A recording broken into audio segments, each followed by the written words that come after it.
So we can see from this angle, that claw's a little bit enlarged, but looks pretty good. We'll get a better view of that once we get it picked up.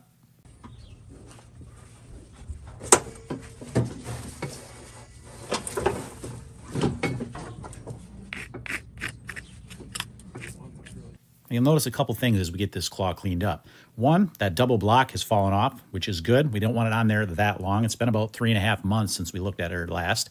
And you'll also notice that that claw on the right is enlarged. Now that's important when it comes to cleaning this. We have to keep that in mind as we trim this and not over trim this claw. I'm gonna get this foot scraped down. Then I'm gonna give it a good thorough spray down, which I don't normally do, but I think in this case we wanna get a good look at it.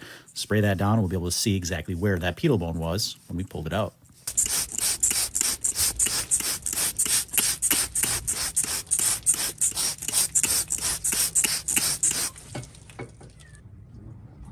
So right up in here is where that fragment of pedal bone came out in that very first trim. You can see that area now is all filled in with new hoof horn.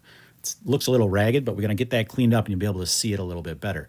Now, the one thing you gotta keep in mind whenever you're trimming a claw like this is that you can't trim it to how the same lengths and things that you normally would. Because of this problem that was in there in that first trim, because of that pedal bone, this claw is now enlarged, and that's gonna be a permanent feature of a permanent change to this claw.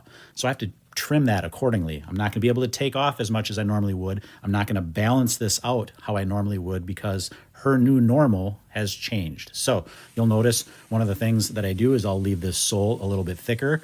And it's not because, or it appears a little bit thicker. It's not because that sole is much thicker, but because the interior portions of this claw has changed, it gives that appearance.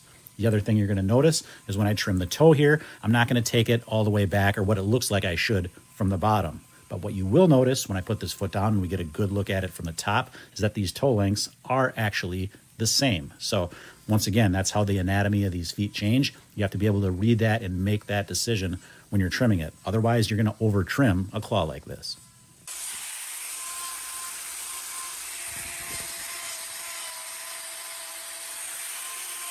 You'll notice I took nothing off the sole of that medial claw, and that's to help balance out this enlarged lateral claw. What's amazing with this one is you can barely even see where that pedal bone worked its way out. Truly amazing. We're gonna get this foot down, you'll be able to see that even though that claw looked like it was still too long or was still enlarged, when we get a look at it from the top, we can see that those toe lengths, they're almost perfect. We don't wanna go any further than that.